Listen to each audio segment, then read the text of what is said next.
Hello, everyone. Hey, we're back. We're back. We're back. We're back. We're back. We're back. We're back. Well, you know what? We had to like come in with a song like "We're back. We're back. We're back. We're back." Don't get So, me started. I can make up a song on the fly. hi, everyone. Thank you for tuning in to another Shaping Solutions: How to Elevate in Life. Right, and life is an acronym. How to elevate in your love of self, how to elevate in your interactions with other people, how to elevate in your focus, what you're really focused on, and how to elevate in your energy, right? Because that is life. Do you agree? I Life would is, completely agree. I think you captured that very well. yeah, yeah. So I think the whole idea, well, I know the whole idea of this podcast is to really give give a little bit of insight, maybe some more broad strokes, in these levels. But I think our whole goal is to really help to shape the solutions in individuals' life or to just give you a glimpse of why you may feel stuck or why life may not be going the way you want it to go in these areas, right?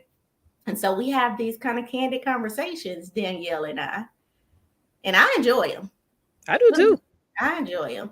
I think that when you teach something twice, when you teach Yes. something that you learned, you actually learn it twice. And so a lot of these concepts is things I've learned along the way. And so teaching them, I think really has allowed me to learn it twice or hear it differently when I sit back and hear the podcast. But who am I? I'm Sheila Little. I am the CEO and president of Shaping Solutions Leadership Training and Development Inc., which is a nonprofit geared towards helping individuals, particularly entrepreneurial minded women, really solve their problems. So, we consult the problem, see what that is about, and then we come up with some type of solution. Once we get that solution, we do a little coaching to help the mindset, help them get the mindset to be able to apply the tools needed for that to accomplish that goal. And then we do a little therapy to really heal, well, therapeutic techniques to really heal something. I'm a PhD candidate in business psychology, 20 years as a therapist. So I just come here to share my experiences. And this is my co-host, Danielle. Danielle. Yeah. I'm Danielle MacArthur, owner of DCDR Solutions, a what do I call it? Small business entrepreneurship coaching. I specialize in continuous improvement techniques to help drive somebody's business from here to there. Like, Wherever there is, and helping you solve problems all along the way. So yes, I have a lot of I'm no PhD candidate. I'm sure I could be if I like school that much. But I think I'm right. pretty smart But I and I think got a lot of technical training and root cause analysis and whatnot. So I know how to yes, solve a problem. yes, absolutely. And I think that's the thing, right? Whatever fits you. And I think that's the whole elevation process, right? Whatever that thing is for you, Yeah. we're always learning in life. I just chose the more academic route. And listen, I chose the academic route because honestly, I felt like that was the way to get the expertise, but it's actually applying what I learned in academics that I think really honed into, my skill set, the mindset, and then having experiences where I can translate that information and make it make sense. If you guys hear me, I always say we collect information with one part of our brain, but we Mhm. actually execute it with the other part. And so Yes. we can talk about doing a lot of stuff, you know, but actually implementing that, if it's diet, if it's life changing, actually doing that thing, it requires just a different set of skills. Would you But agree? it's yeah, and it's funny though because now that I'm older, I think I would be more capable of doing college. I would approach it a lot differently now that I know how I learn and all that other stuff. So it's crossed my mind because it's one of those things where it's like because I crossed that, well, how do you get people to respect you kind of thing? Because that's how I see it is you gonna put some respect on my name. I mean, doctor. Uh, and I don't hate anybody for doing that, but it's just at the same time, I cannot stand the whole school structure. But I got all my formal education, 15 years in corporate. So but wait, don't get it twisted now, because she did graduate top of her class and and all of that. So she definitely still is an academic.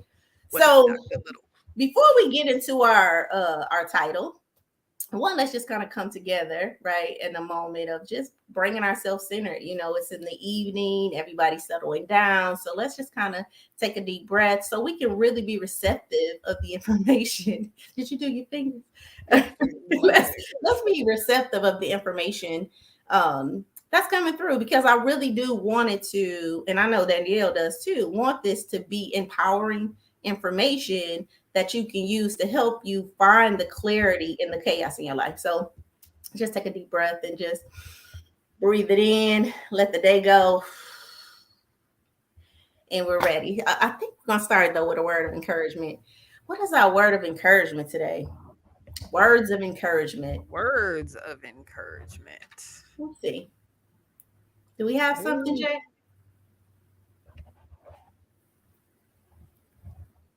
Would like to know where you got this word, where you got these words of encouragement. Where I got the words of encouragement from. Let's see. Our words of encouragement for today is the perfect.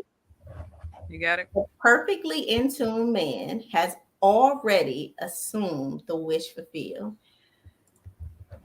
The perfectly in tuned man has already assumed the wish fulfilled. Why is that the encouraging words today? What is that really saying, right? The perfectly in tuned man has already assumed the wish fulfilled. That means he already has it in his mind. Like, he already sees himself. The perfectly attuned, meaning aligned individual, already know that, you know what? I already have this thing that I want, and I'm just taking the steps right now to do it. I think another way of saying that is, who do you need to be to get the life that you desire? And make a decision every day to be that individual. And the life you desire, you don't have to go after it. It's going to come to you. As long as you stay on the right path, yeah. And as long as you believe and trust in the process. Because all of those pieces, all of those elements, all of those things that have come into your life will start to click and make sense like a puzzle. Yeah, and then the picture will be fulfilled. Absolutely. Which I think now goes into our topic today, which is pave your way. Pave your way. So I got to take another deep breath to really talk about this topic. As a therapist or as an individual who's helping people solve solutions in their life, I come across people who don't know that there's work to be done on them. Really? Yes. I think a lot of people that seek help really is seeking help for you to change somebody else. Right? What? Yes. Can you seriously? Can you talk to my mama? Can you, talk to my boss? You know what I mean? Because I don't need changing, right? So they really want a way paved for them.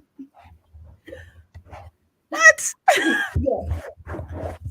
And, and I'm like, yeah, but I'm not on the call or in the presence of your boyfriend, your husband, your mom, I'm not in the presence of those people, right? I'm in the presence of you, right? You came to me. Yeah, and because I'm in the presence of you, let me help you pave your way, right? Because for anything to change in your life, for your life to change how you see it, you got to be willing to switch how you see things.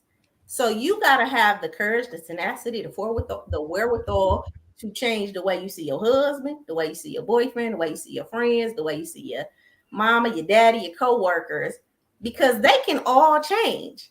But if you still have stamped them with this title, they can do everything. And it's still not going to be good enough for you because you have already labeled them as in this way, in whatever that way is. Would you agree, Miss? I do. And the first thing that came to my mind was, like I said, I like landscaping and gardening and working in the yard and whatnot. It's like if you wanted to grow vegetables and all you had was land, you can't just, man, would you tell the land to get some vegetables in there? No, you have work that you have to take on if you want to get that. And that kind of made me imagine like when you have to strip the ground to start a garden or to plant something new, you have to make a space and then you have to put concentrated effort in to growing that plant. I'm always going to take it back to plants. Yeah, but I think that that's the closest thing that we can really look at is nature and seeing how nature moves. And I think that when we can look at nature and how nature, one, is unique in every aspect of it, and then also just the patience that nature has, the way nature tends to take care of itself, I think that that's a great, I don't know, like metaphoric way. Oh, trust me, I got tons of them. I've been writing them down. I got jewels for days. You know what I used to do when I first bought my building, and we started working out. Me and my personal assistant, and then at the time the engineer of our podcast, then we all planted seeds, and we all gave the seeds a go. And because we knew it was planted, like we would water it and stuff, but it was symbolic to our growth. So as we saw this plant growing, then we knew that thing that we had desired for was also growing. And so it gave us like a representation of that in which we were growing. Now, when the plant started dying, right? Then it's like, so have I been watering that? Because every time you go water this, you have to also water this goal inside of you, right?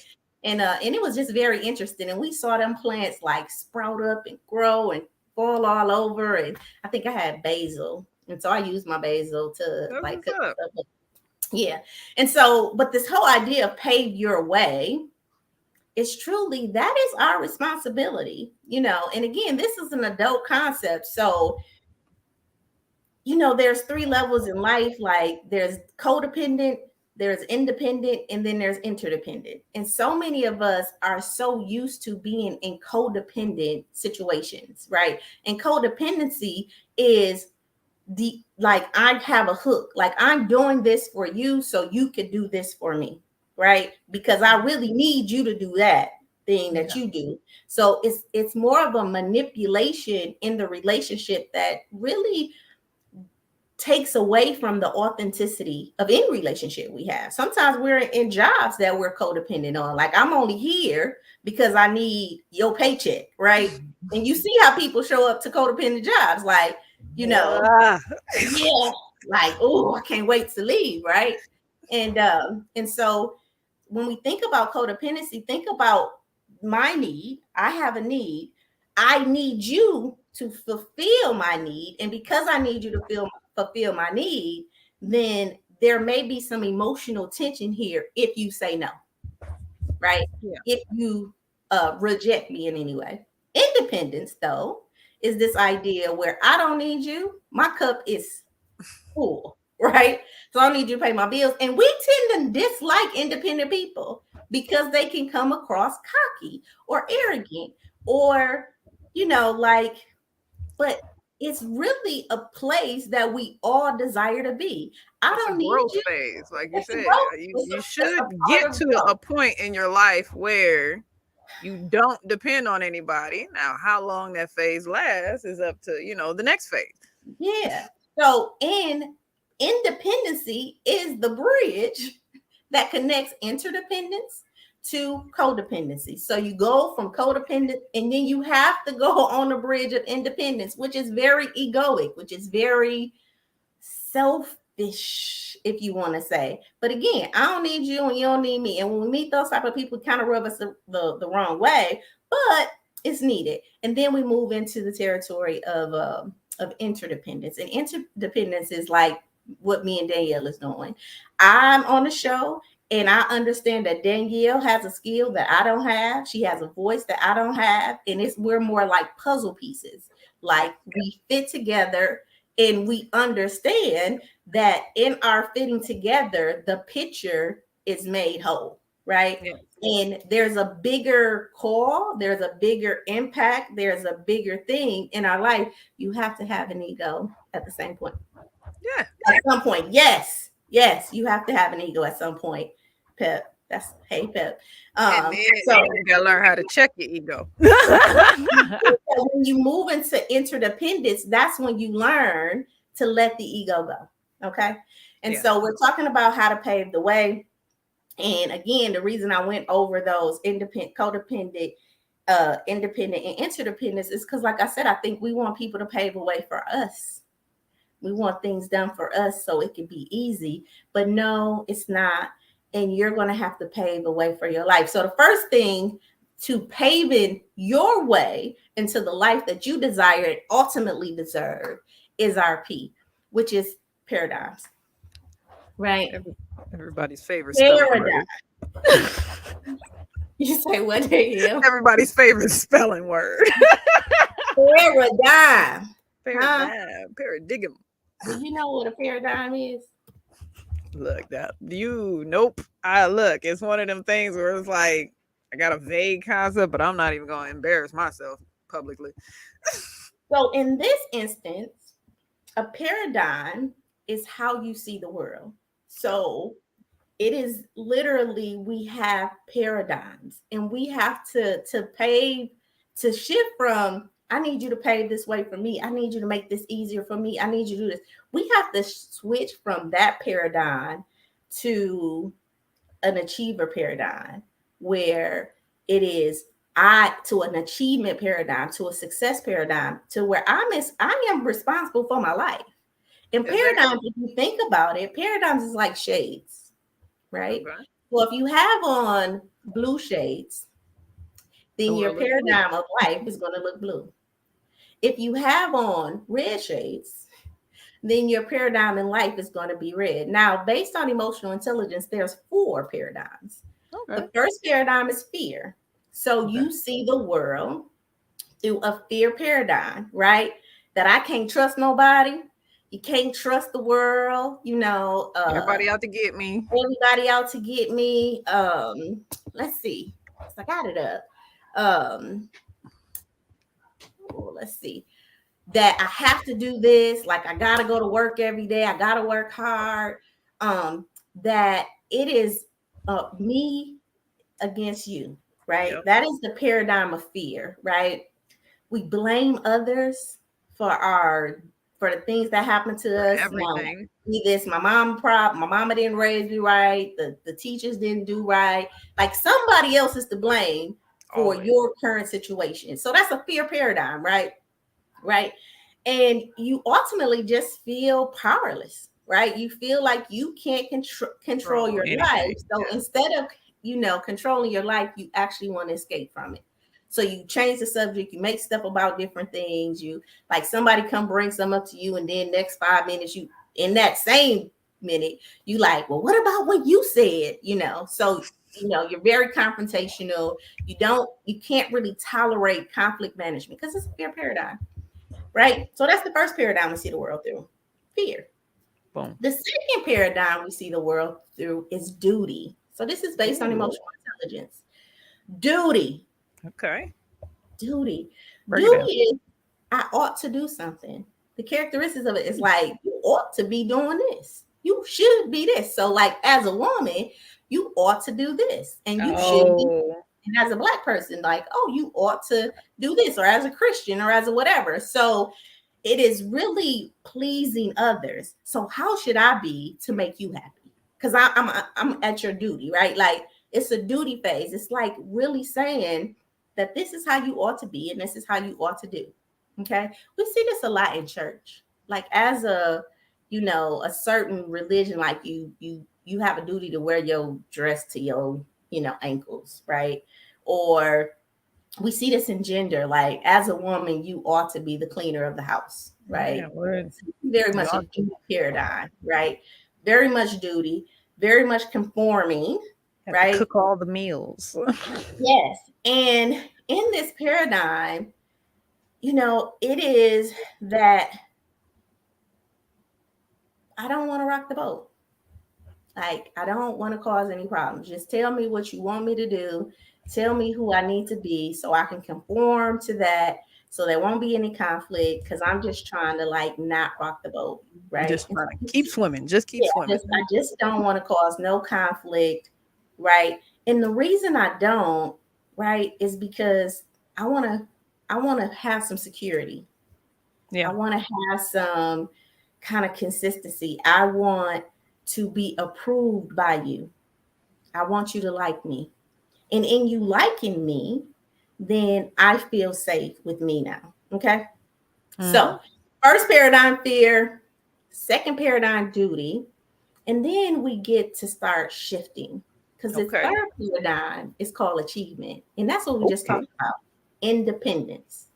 So, we should really have learned these paradigms when we grew up. So Amen. We all have kids and we all know that kids at some point want to do things themselves. I don't need you to put my clothes on. I don't need you to give me my shirt. I don't need you to put my shirt on. I want to walk by myself. I don't want to hold your hand, right? Like, I don't need you to let me do it. Let me do it, right? And that is actually healthy for a kid. But what happens, we have helicopter parents that come in and don't allow it, or some type of trauma happened within the family structure or within the child. So this achievement phase is not really met or it's diluted. Mm-hmm. Like the duty, like everybody should get a trophy. No, everybody shouldn't get a trophy. No, they should not. Right. Okay. So here's the thing about this. And this is where, Danielle, we talked before. And we talked about how that thing that you see in somebody else that really really annoy you, like, but in your, like, a deeper desire is like, I wish I had that. Like, some people are really annoyed by your gift, but really it's something they want, right? Yeah. Achievement is that stage, right? So when we see a person that's confident and like, I don't need you, right? Like, we think they're stuck up and they're snooty, but somewhere in you is like, man, I wish I ain't need nobody. I wish I was like that. I wish I had that confidence. Yeah. I wish I had the gall to say stuff like that. Stuff. I wish I had the gall to wear that thing that person has on. Yeah, all of that. So here's the thing. The characteristics of an achiever is that they really are governed by image, right? They're hardworking and they're proactive, right? They're go-getters. And their ought to is defined by them. Mm. What I ought to be doing is what Sheila want to do. That's what I ought to be doing. Right? And people is not going to like that. And this is why I say we're paving the way, because we're actually creating the road for you. The road that's less traveled, which is the road for you. Okay? This person is really like an eye for an eye. Like, I ain't giving no more than you giving, right? Like, it's just a fair relationship. They're very competitive in nature and they take care of their own needs. So a part of the detachment and the part of the insecurity that this person poses to another individual is, I don't need you. Yes. And how many people in codependent relationships want you to need them? Yeah. Won't you need their car? Won't you need their money? Won't you need their status? Like, I don't need none of that, boo, because I'm going to be Sheila with or without you. You understand? So this is a very important stage. And again, I don't want that to look bad, but that's how we see that behavior. If a person say, I don't need you, you really kind of get offended, right? Because everybody hate that, because it's like, no, like you said, it's a personal milestone. And like, I want to slow down so people can hear that. Like, because I feel like everybody, like, depending on where you are, you hit that and it's like, oh, why are they so cocky? Let them be great. Yes. Let them be great. You don't know what they've been through. You don't know all the struggles that they've been through and all of that stuff. And chances are they weren't handed that personality at birth. They grew to that. And like you said, a lot of it roots in man, I wish I was like that. And Yeah. it's like, well, The we'll talk about resistance to that personality is rooted in that, because that individual is still in an ought to. So if you're doing what you want to do, then mind you, a person in duty, it feels threatened by that, because I'm doing what they want me to do. So how yeah, dare you do what you want to do, and I'm sitting there over here doing what they want me to do? I'm mad at you. yeah, But I'm just telling the people who really want to pave their way that, listen, a part of this journey to success, or a part of this way to your life, is really switching your paradigm from duty to achievement, and really defining what it is that you ought to be doing to get the life that you desire. Okay. And they do. They feel like more is better. Um, I think the thing that is very in particular about this group of individuals, and this is the group of individuals that tend to seek out coaches and get help because they're transitioning, because they actually hide a lot of their weaknesses. yes, they do. And so it can be very much facadish in this stage of Yes, independence, right? Because we do know that you do need somebody, but I got to cut the umbilical cord and see exactly where I need you at, because I yes, may not need you in every area of my life. And until I cut the umbilical cord from you, then I won't know the fourth paradigm, which is integrity, which is creating right, win-win situations, which is interdependence. I don't know where you really are going to fit in my life, yes, right? If I don't cut the umbilical cord and kind of try to figure this thing of independence out, and just like be all about myself, and really suffer in silence for a minute, right? And really be like, okay, Sheila, like, you need help. Like, you've been trying to hold on to this independent thing for too long. Like, you can't do it. Like, you're about to, have a breakdown or whatever that is. Most people at this stage in their growth, not at this stage in their diminishing, but at the stage in their growth, will typically seek out a counselor, a coach, or whatever, because they're realizing they don't have the energy, the momentum, and the wherewithal, and they're ready to connect back. yes, But they're not, but they know they don't want to connect to what they used to have, which yep, is a duty. They want to connect in an empowered way. They still want to say so over their space.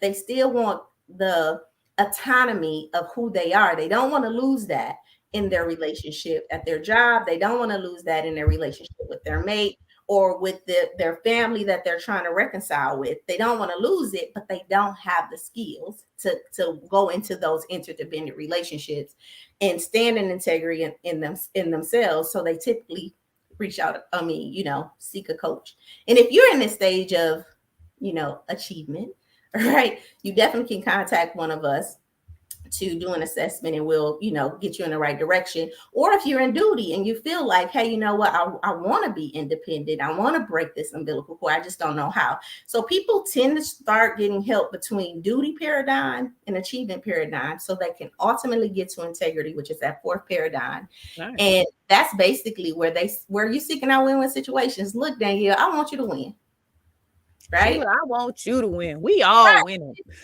But here's the thing. I don't want you to win at my expense. I want to win, and I want you to win, right? Yeah. I want us both to be winners, not equally, but equitably. Does that make Yes. sense? Right? Yes. So winning for me in one situation may look like 20% of the deal, because that's Yep.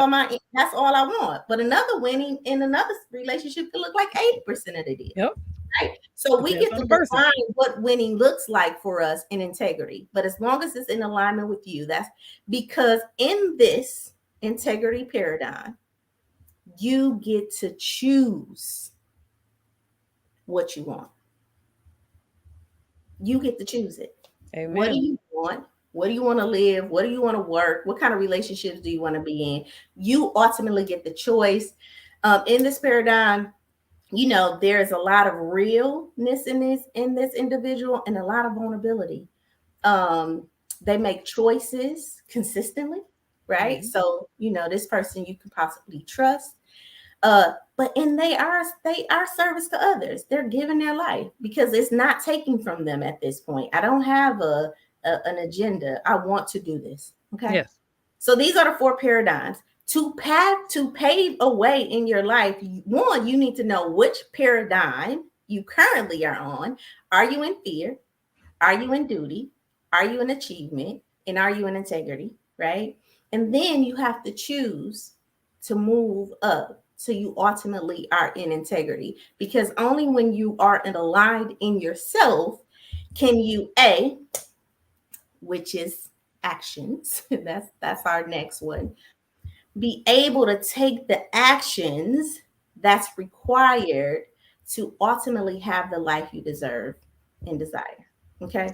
Yes. So under actions, there is a question. There is a statement that I put, which is we don't get what we want, we get who we are. Girl, better tell it. Take a deep breath on that one again. I just want to, again, this is an adult conversation. Better Listen, tell it. you don't get what you want, you get who you are. So if you are an angry person and you like, I'm cutting off all angry energy, you still gonna attract anger because you angry, right? If you are a person that's like, I ain't gonna forgive, listen, I ain't gonna forgive my mama for what she did, but then you want forgiveness from your friend, you may not get forgiveness because you not giving it, Man, you right? better You tell it. get it. Well, part of this, we don't get what we want, we get who we are, is truly if you look at your actions. If you did an inventory of the actions that you took, I'm talking about the majority of actions that you took, right? So in research, we have what's called a bell curve. Amen. And this bell curve says that this is the mean. So 70, you act this way most of the time. Now you may 75%, right? bust Goes under the bell curve. you may have bust the window at one point in your life, you know, and you may have jumped in front of a car at one point in your life to save somebody, right? Mm-hmm. But your normal behavior is not conducive to sacrifice or violence, right? Your normal behavior is just conducive to what's going on in your life. Okay. So when I say you don't get what you want, you get it, you could have made a great sacrifice at one time, or you could have forgave at one time. But if that's not your normal intention, right? And that's not your default, then you're still attracting that in what you are. And here's the thing, a lot of us don't even know who we are. Girl, you better tell it. Look, you know the first I gotta jump in because the first thing that came to my mind when you said that is I'm not racist. I got a black friend.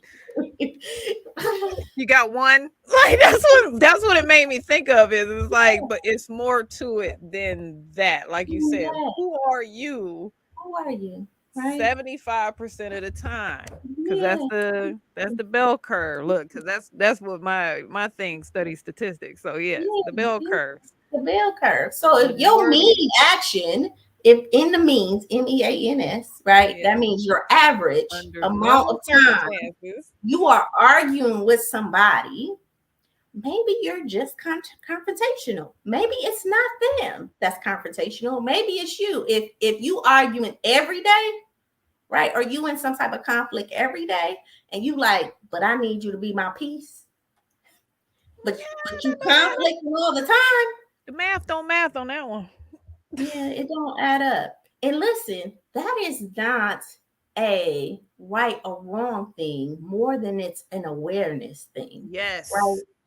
So I'm not being judgmental, although I'm being That's the kind. big piece because that, man, I don't want to cut you off, but that's so big to me because so many people think negatives are negatives. Yeah, And it's like you use it. I was taught for resumes when you're interviewing, when they ask you what are 3 things, you turn your good things into your bad things. You yeah. don't You you find a don't way. tell them the truth about your bad things. I like showing up late. No. I have a good skill of attention to detail, but attention to detail can sometimes distract me from the da da da da da.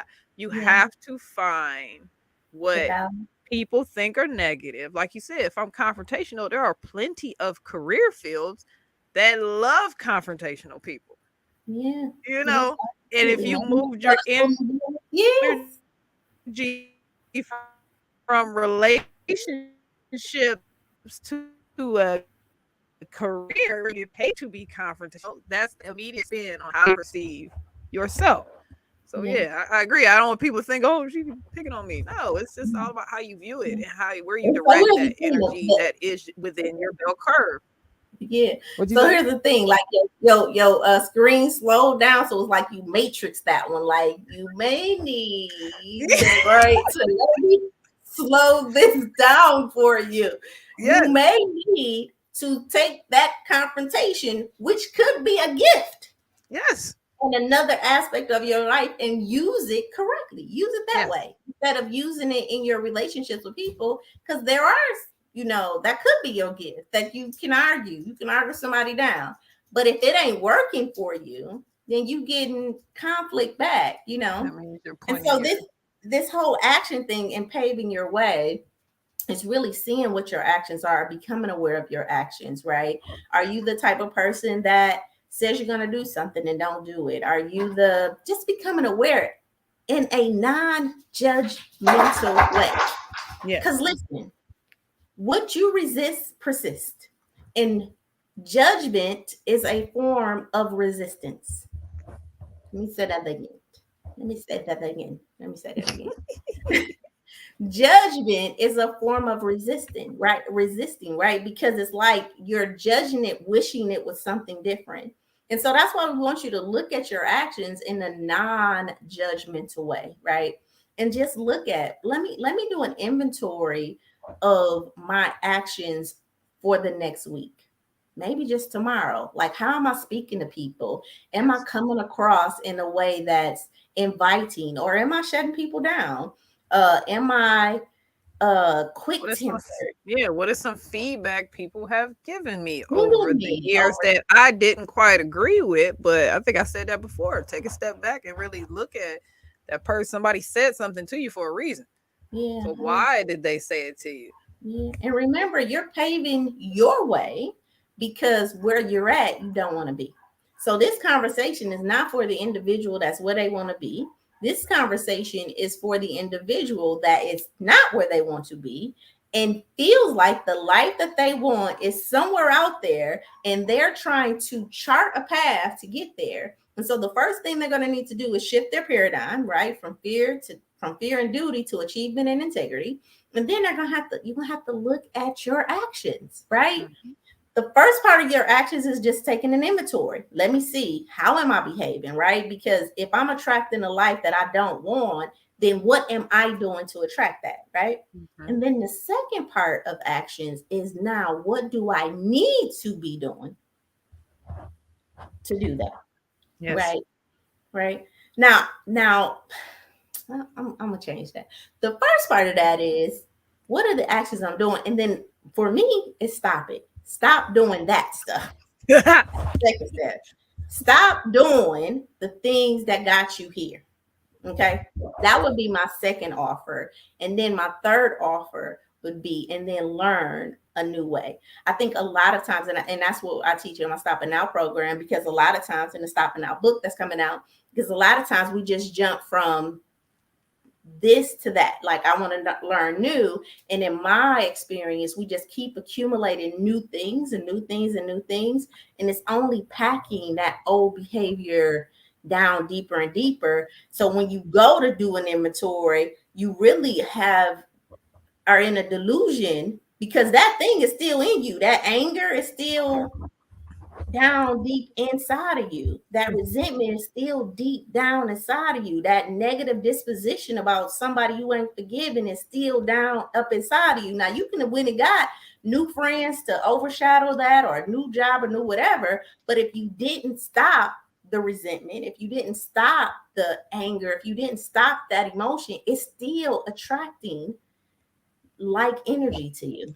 I got to Okay. tell you the first thing that came to my mind. So when you said like you can't just roll into it, it reminded me when I went natural, I transitioned. I didn't want to cut my hair off. And so I had my new hair growing on top of my old relaxed hair. And you try to do it for so long, but when you said stop it, that's when it was like I got to a point where, man, if you don't cut this stuff. If you don't cut it off, I mean, but luckily I got some, I got a couple inches before, but it's exactly what you said. It's a transition, and you can't leave the past still clinging on because it just messes up the whole flow. I couldn't do my hair because I had two completely different textures, and it was just ridiculous. oh yeah, and then you got, and that's a great analogy. I'm so glad that came up in your spirit, because the textured hair is weaker too, right? So you got this new behavior that's strong competing with this old behavior that's this hair that's kind of straggly and weak. So it's like the consistency now is off. It's off. You can't do nothing with it, man. You can't do nothing with it. Or it's processed. Let me say, I'm gonna say weak. Yeah, process. Yeah. Yes, it's processed. So this may stay straight. I remember when I was transitioning and had got my hair pressed, my little roots pressed out, put a little tracks in. I had like a little bob like this, and then my hair was straight, right?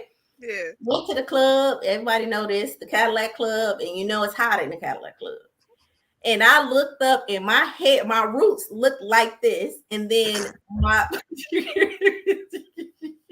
and then my process hair was still straight, and I'm just disrespectfully everything. And people know, if everybody who's saying, I know about the Cadillac and the Limelight, and I'm just dancing, and I turn around and look at that mirror.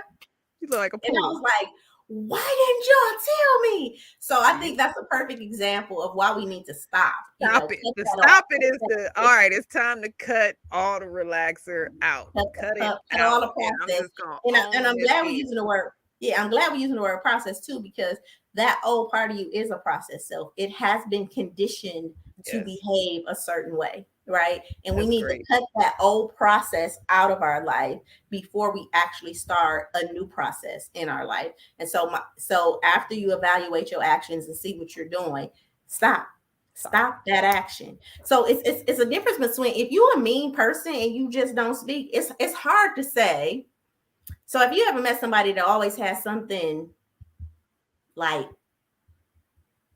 I don't even know the word, but jazzy to say back, like, how's your day?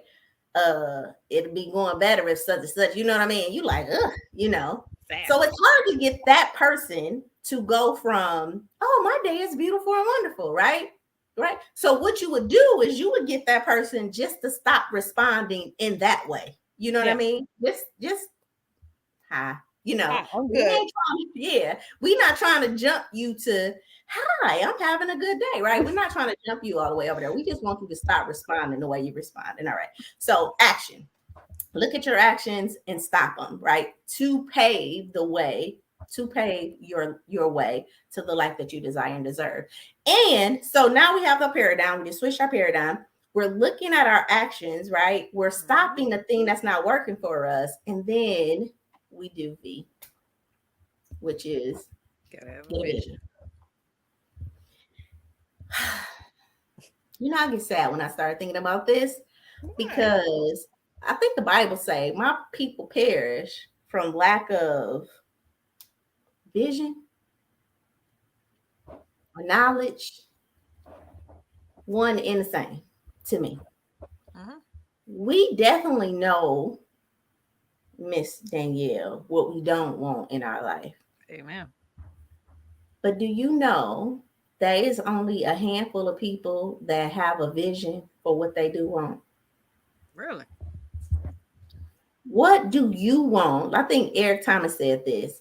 Find out what you want and wake up every day and go after it. Find out what you want and wake up every day and go after it, right? That is an integrity mindset. That is an achievement paradigm.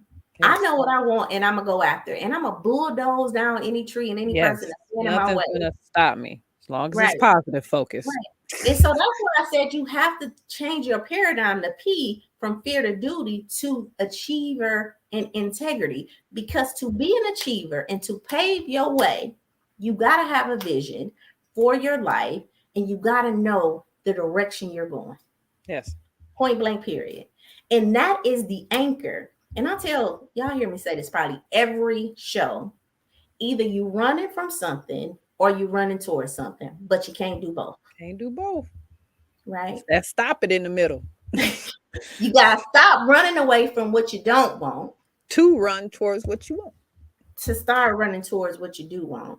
And a lot of us feel stuck because we don't really know what we do want. So you could trick yourself. You don't have a vision. Tricked myself. I faked Tell me about how you tricked yourself. So look, I'm coming from the real side of things where it's like you can want like a million different things, or it's like, you just kind of pick one and focusing on that one. It's almost like walking through a forest and you're just like, okay, I know I got to go through this forest. But then as you start to walk, you'll start to see, okay, maybe if I go to the left, that's a better path. And so then it's almost like the vision builds and the vision grows and the vision changes, but you have to have something to start. And like, that was me. I didn't realize, because I told you how I lost weight, but that something started like a daisy chain of some things where it's like that simple vision of just focusing on this one thing kind of led to unlocking so many other things. So that's why I say I kind of fake it, because it wasn't some big grandiose, I want to have $1 million and da, da, da, da. Like, no, it was like, no, I just want to lose some weight. And then it was like, I did it and it was like, ooh, what else can I do? And then it was like, then it grows and then it grows. And so that's why I say that, because it can be a small vision. It doesn't have to be something massive. I want to buy a $100,000 house. That's something simple. And then when you do it, then it's like, then what? Then what? Then you really start to, it's almost like painting, where it's like you start to add the layers and you start to see the picture really coming together. And it's like, okay, but starting at some place. And I think that this is difficult. And I don't know, like when you work with clients, if you get the same thing, because when you say, okay, what do you want? They say that, well, I want a lot of stuff. Like, I just can't choose what. And I would challenge those individuals. And again, this is an adult conversation. And although I'm a therapist, I would say still talk to your own therapist, your own coach about this. But I would challenge those individuals and say, is that perfectionism? Is that a way that you're sabotaging yourself by not picking one thing, right? Because sometimes we can not do the one thing because we're scared that if we do that one thing, it's going to fail, or we're scared of success, or so we won't literally do the thing that we know we need to do because of an emotional trigger that is causing us. And so we won't really do the work that's required to write the vision because of the emotions that come up in the process, the doubts, the fears, right? The concerns, the change that you're going to have to make in your life, or that you think you're going to have to make in your life. And so when you go to write that vision, no matter how big or no matter how small, it becomes an emotional thing, right? Yeah. Because you know that life will forever be different. And if you don't know life will ever be different, your intelligence does. That thing called your brain, that can sometimes serve as your frenemy, wants you to stay in your current situation, no matter how uncomfortable you are. And when you write the vision, that thing called your brain is going to try to convince you that vision that you desire can't happen, won't happen. And so you will give up the vision, like, oh, I ain't gonna write it because ain't nobody gonna keep my kids anyway, or I ain't gonna do that because, and you will start doubting yourself. And I just encourage you. I always tell people, just have fun with it. Don't even make it serious. Just once upon a time, there was a girl named Sheila Little. And what Sheila Little was able to do with her life, oh my God. She was an amazing podcast host. She owned multiple companies. She was a aspiring coach, a beautiful woman that exuded beauty and energy all around her. Published author. Right. So it's like, but you see it building, it's growing. Yeah, right. And so now you're really talking about your Cinderella story or your He-Man story, right? And you're you're far enough from it because you're making it like this pretend place. And just Yeah. once upon a time, what happened in your life? And write the vision. And guess what's going to start to happen? You're going to start to share your desires. You're going to start to expose all these little things in you that you so desire and you so feel like you deserve. So just start there, right? Just write a story about a person that happens to have your name. But the purpose of writing the vision is not for you to hold on to that vision. It's That's for important. you to give direction. Do you understand? Direction to your intelligence, right? So when you write the vision, you have an intelligence that's making your heart beat, that's making your eyes blink, that's allowing you to hear this, that's allowing your tongue to move, your lungs to breathe. There's an intelligence around you. And when you write that vision, you're directing that intelligence and you're telling that intelligence what you want it to do. So my mentor at the time, Terry DeParent, and a lot of people in Saginaw know him, he said, you know what? Write the vision and then take away the way you think it should look, right? Say what you want and then take away how you think it's going to happen. Yep. Okay.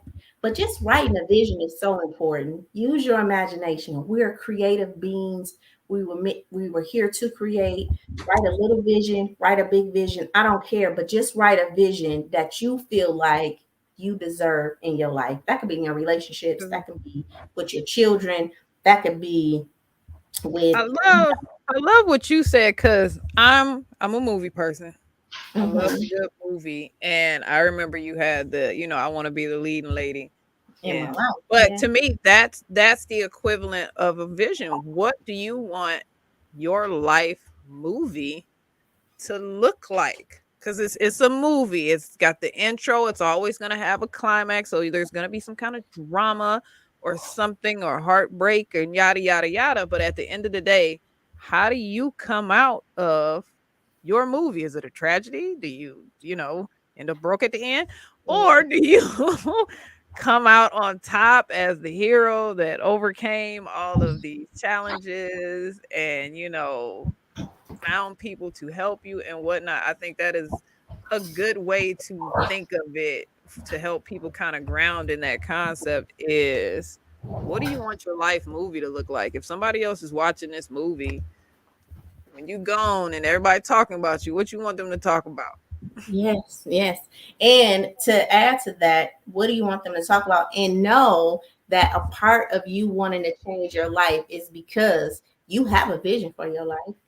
You already have it. You already know the life you want to be living, the relationship you want to be in. You just don't believe it. It's possible. Look, because you can feel it based Because on you the can feel next it. one. Yes, you can feel it. Like you Based like, on this I'm in on the this next relationship. I letter. just feel like I should just be somewhere different. Right.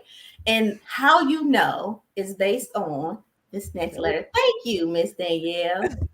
Energy. E. E. This is everything. Because you just ain't feeling the energy in your current spot. Listen and listen to me very closely. Everything is energy, right? Every And energy is, there's a saying that says energy is never lost or stolen, it's only transferred, right? yeah.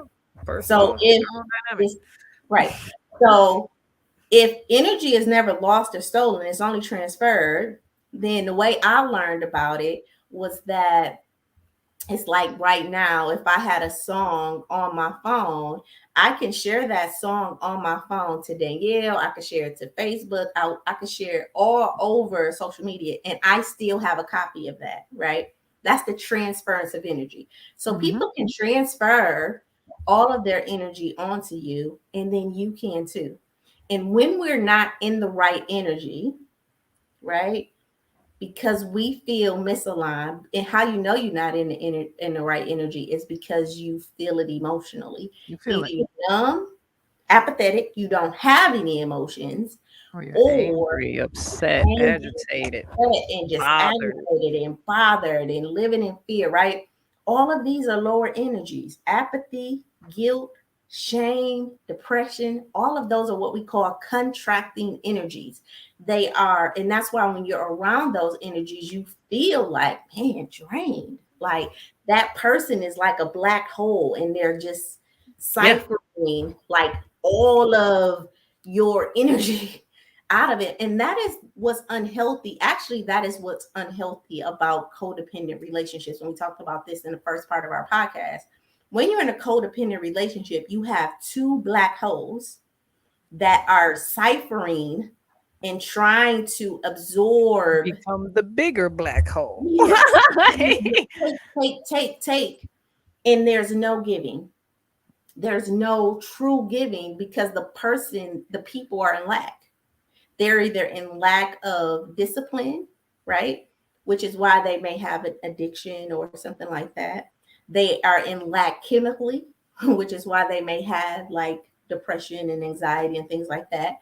They are in lack financially, right? Which is why they need your money, right? They're in lack of, I would just say, I'm trying to find something that corresponds with time, which is why they're on you borrowing yours, right? Yeah. Or their lack of confidence, right? Yeah. Which is why they need your approval for everything. So individuals that's working out of lack, right? That is a very ciphering space energetically. And listen, in energy, there is really no lack, right? It's transference. It's like, oh, either you giving or you going, but you move in some type of way. And so when we go to pave our way, as we close this off, you really want to check your energy at the door. Yes. Right? You really want to be accountable for the energy that you're bringing into the room.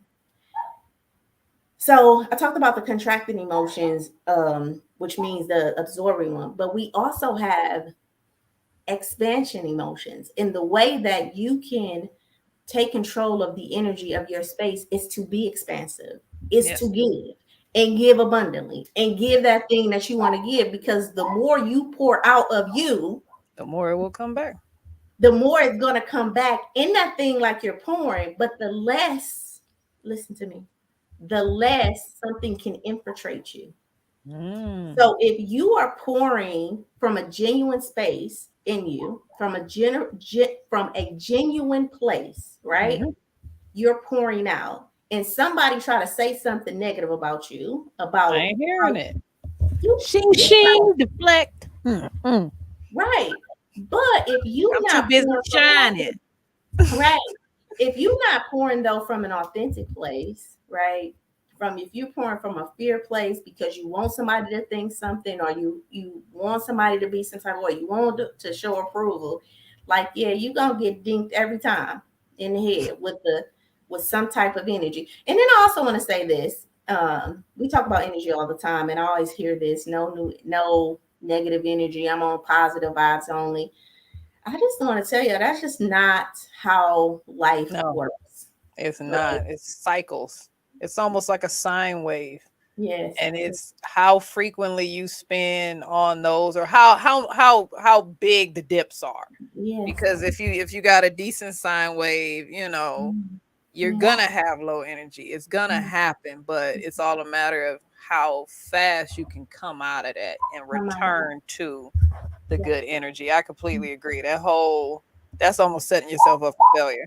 It's nothing. Listen, the reason why we're able to communicate with you right now is because of positive and a negative charge. Now, they may not be equal in their converting together, but you best believe that it's a negative and positive charge within this technical connection. Yeah. The reason you have right. The reason you got lights on at your house right now in your room is because of negative and positive charge. So life is about being whole, WHOLE, not being a whole, HOLE, right? And you become a whole when you try to only look at one aspect of your life. if you only focusing on the negative people or you only want positive people, then you become a whole, because your intention, the intention under that is not true to who we really are. So how can I say that in a more simpler way? You have to For find every action, my biggest thing, you have to find your place in the balance. Like you yes, have to find your place in the balance. That is my biggest, that's been like my go-to for the past couple of months, is where do you fall on the balance? Because you're going to have good times, you're going to have bad times, you're going to, when you're receiving good energy, how do you receive it? When you're receiving bad energy, how do you receive it? You have to figure out where you land in the grand balance of life. Because, like you said, it all comes down to positive and negative electrons. yes, it does. And here's the thing, it's not about what's happening in life, it's about how you responded to it. And I think that's what you're saying. When Yep. good things happen, how do I respond? When negative things happen, how do I respond? And that's about being in integrity, right? That no matter what is happening in my life, I am consistent in my gratefulness and my gratitude and my appreciation for the life in the moments that's coming. And I've built a level of emotional intelligence, right? Or energy in me to be able to deal with those hills and valleys in a way where I know it's going to be all right tomorrow. Or, okay, this is a bump in the road. Okay, this is a storm. Okay, this is this. And I'm acceptive and receptive of that in my life. And so I'm allowing the ebbs and flows to happen in my life without those ebbs and flows defining who I am. All right. And this is how you pave your way, right? Shift your paradigm from fear and duty to achievement and integrity. Take the actions, do an assessment, look at your current actions, and then what actions do you need to have, right, for the vision that you want for your life, right? And you need a vision. And listen, you can have a 5-year vision, you can have a 3-year vision, you can have a 1-year vision, or you could just have a vision for how you want your day to go and take it day by day. Every day, how do I want my day to be today? And just write a vision for the day until you can get the courage to write it. And then align in the right energy, right? Equals emotions, right? Align yourself in the right energy and emotions that allow you to deal with the ebbs and flows that come with change in your life. Okay. All right. Any questions about that, Danielle? No, I think it's as clear as day. Honestly, I mean, we broke it down in slow motion. So no, I think I love it. I really like this one.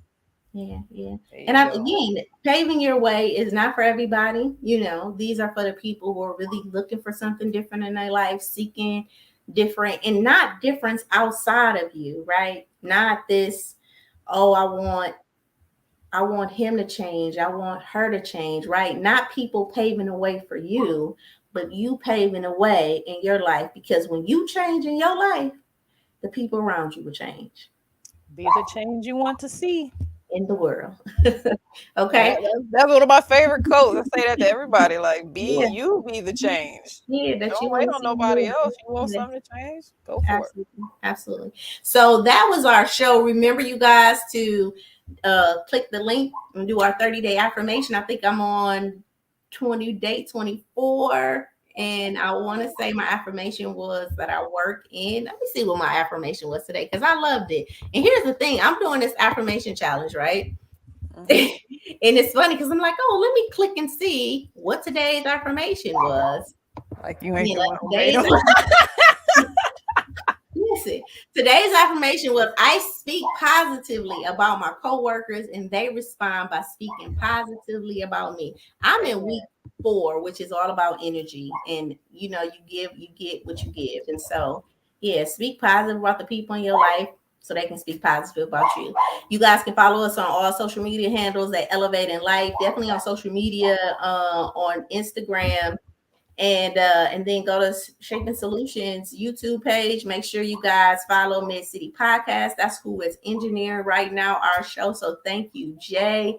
Listen, you guys, if you thought this show was empowering, if you thought it was uplifting, if you thought that it, gave you an aha moment, something about the show, share it. And if it didn't do it for you, and you possibly thought that it could do it for somebody tag them and share with them. And then feel free to, comment.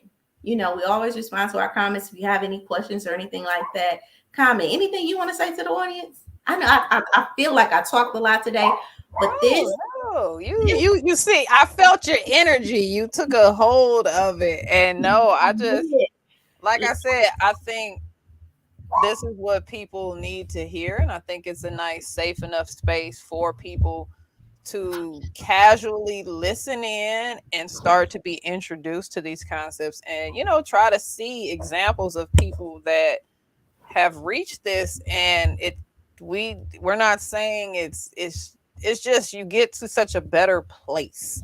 Like, this is almost like, this is what people want to, when you get to that place of wanting to work with people and work together instead of work against people, when you can acknowledge, this is not the energy I want to be around, so I'm going to change my environment. I'm going to leave this, or I'm going to do something different. And more importantly, you really hit it on the head, which I love, is the acknowledgement of self. Who are you? What are your strengths? What are your weaknesses? How do you flip flop, and turn your weaknesses into strengths, because I don't believe in weaknesses. It's just, strengths you just didn't realize. And no, you believe in continuous improvement.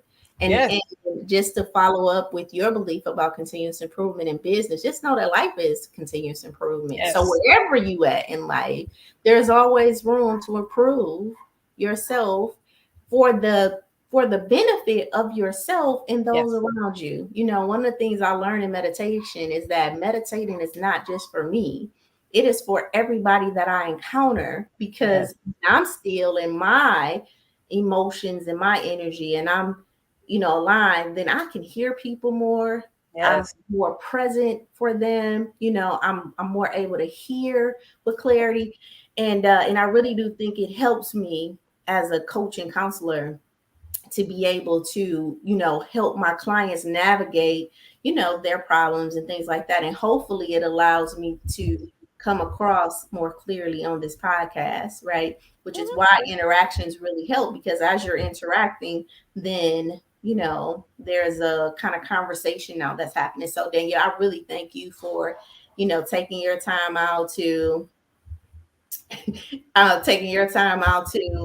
over here getting free therapy sessions, and she's thanking me. Joke's on you.